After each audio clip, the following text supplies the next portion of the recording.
कार्तिक आर्यन बॉलीवुड के inspiring actors में से एक हैं जिन्होंने बिना किसी की मदद के अपने बलबूते पर बॉलीवुड में नाम बनाया। कार्तिक की लाइफ से जुड़ी कुछ ऐसी बातें हैं जो कई लोग नहीं जानते और इस वीडियो में मैं आपको कार्तिक की लाइफ से जुड़ी कुछ ऐसी ही बातें बताऊंगा। तो चलिए वीडियो शुरू करते हैं।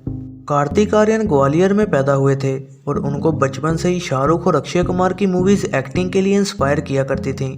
लेकिन कार्तिक एक डॉक्टर्स की फैमिली से बिलोंग करते हैं जहां पर उनके फादर और मदर दोनों ही डॉक्टर्स हैं और इस वजह से वो अपनी फैमिली को कभी भी नहीं बता पाए कि वो एक्टिंग करना चाहते हैं, क्योंकि उनकी फैमिली यही चाहती थी कि वो भी एक डॉक्टर ही बने।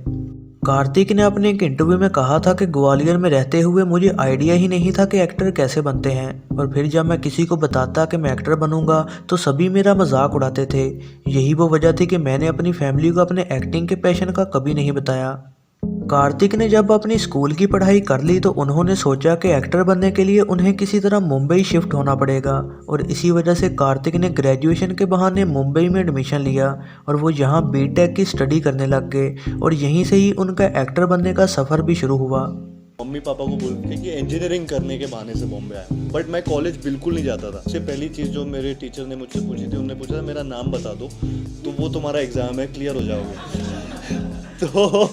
तो मैं इतना फेमस हो गया था ना आने के लिए कॉलेज में, because I was always into कि मेरे को एक्टर बनना है। फिर जब कार्तिक मुंबई आए तो यहाँ आकर उन्हें पता लगा कि उनकी तरह कई शहरों से लोग आकर यहाँ स्ट्रगल कर रहे हैं। कार्तिक को यह भी नहीं था पता कि एक्टर बनने के लिए अब उन्हें किससे मिलना चाहिए। फिर उन्होंने मॉडलिंग करना स्टार्ट किया, लेकिन पैसों की कमी की वजह से वो कुछ महीने ही ऐसा कर पाए। फिर उन्होंने एक्टिंग कोर्सेज करना शुरू किए, लेकिन उसके लिए भी बहुत ज़्यादा पैसे लगते हैं जो कि कार्तिक के पास नहीं थे। फिर कार्तिक आर्यन एक इंस्टीट्यूट में गए जहां उनकी लुक्स और स्किल्स को देख के उन्हें फ्री में एडमिशन दे दिया गया। इसके बाद कार्तिक ऑडिशन देने जाने लगे, लेकिन उन्हें हमेशा ही रिजेक्ट किया जाता था। कार्तिक ने खुद बताया कि सबसे बुरा तब लगता था जब उनकी शक्ल देख के ही रिजेक्ट कर दिया जाता था। फिर 1-2 साल की स्ट्रगल के बाद उनको एक मूवी में रोल ऑफर हुआ, लेकिन वो मूवी कभी बन ही ना पाई और कार्तिक बहुत डीमोटिवेट हो गए। फिर कार्तिक ने सोचा कि एक्टिंग के साथ साथ वो अपने कॉलेज पर भी ध्यान देंगे और साथ रोल्स के लिए ऑडिशंस भी देते रहेंगे। इसके बाद कार्तिक की लाइफ में वो दिन आया जब उनको प्यार का पंचनामा मूवी के लिए ऑडिशन पर बुलाया गया। उन्हें पहले यही लगा कि यहाँ भी वो सिलेक्ट नहीं हो पाएंगे और उन्हें वहाँ से पहले रिजेक्ट कर दिया गया। फिर कुछ दिनों बाद कार्तिक की फ़ोटोज़ कास्टिंग डायरेक्टर ने देखी और फिर दोबारा उनके ऑडिशंस लिए गए और फिर उनको सिलेक्ट कर लिया गया। ये मूवी काफ़ी हिट रही और कार्तिक आखिरकार कामयाब हो गए। इतने हिट होने के बावजूद भी कार्तिक बहुत हम्बल नजर आते हैं और वो अपने स्ट्रगलिंग डेज को भी कभी नहीं भूलते और इसीलिए कार्तिक हर फैन को बहुत ही हम्बल तरीके से मिलते हैं। कार्तिक यंग एक्टर्स को हमेशा मोटिवेट करते रहते हैं। उनका कहना है कि किसी के रिजेक्ट करने पर भी आपको कॉन्फिडेंट रहना चाहिए।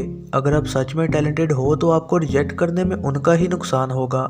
ऑडिशंस के लिए जाता था, पूरी तैयारी के साथ जाता था और आपको हर बार कई बार अनफिट बोल देते थे, कई बार आपको बाहर मतलब काफ़ी ऑडिशंस ऐसे दिए, कई बार छुटपुट इधर उधर के एड्स भी किए जो आज तक रिलीज़ ही नहीं हुए, मतलब छोटी छोटी कंपनीज़ के किए। तो वो सारी चीज़ें जब आप करते हैं और पैसे नहीं होते, ये सारी चीज़ें जब होती हैं तो आपको थोड़ा सा तो लगता है कि यार इससे अच्छा मैं घर चला जाऊँ शायद से, तो एक्टिंग छोड़ दूँ। But I think I am blessed कि मेरे को वो वाला दिन भी देखे हैं मैंने, एंड अभी मैं इधर पे हूँ। तो इसीलिए मेरे पास एक जर्नी है मेरी खुद की, जो मेरी जर्नी है, and I am really happy कि एक जर्नी होनी चाहिए। लोगों को धक्के लगने चाहिए, उनको रियलिटी चेक मिलना चाहिए, एंड उसी से आप ग्रो करते हैं, उसी से आप जहाँ हैं वहाँ पे पहुँच पाते हैं। अदरवाइज़ मेरे को अगर मेरे प्लेट पे सजा के सब दे दिया जाता तो मैं उस चीज़ की वैल्यू नहीं रखता। मैं इस चीज़ की वैल्यू रखता हूँ कि मैं आज यहाँ पे खड़ा हूँ, आप मेरा इंटरव्यू ले रहे हैं, ये मेरे लिए एक बहुत बड़ी सौभाग्य की बात। वैसे तो कार्तिक की लाइफ कंट्रोवर्सी से दूर ही रही है, लेकिन एक न्यूज़ आना शुरू हुई थी कि करण जौहर ने 3 मूवीज कार्तिक को ऑफर की थी। उन्हें गुड न्यूज़ मूवी के लिए साइन किया जाने लगा था, लेकिन फिर न्यूज़ आने लग गई कि कार्तिक करीना के साथ इस मूवी में पेयर अप होंगे। ये न्यूज़ करण जौहर को अच्छी ना लगी और उन्होंने कार्तिक को इस मूवी में ना लिया और उनकी जगह फिर दिलजीत दोसांझ को मूवी ऑफर हुई।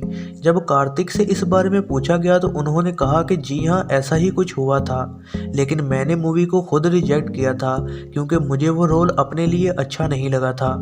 आपको कार्तिक कैसे एक्टर लगते हैं कमेंट्स में ज़रूर बताइएगा और ऐसी ही नई वीडियोस के लिए चैनल को सब्सक्राइब और बेल नोटिफिकेशन को ऑन करना ना भूलिएगा।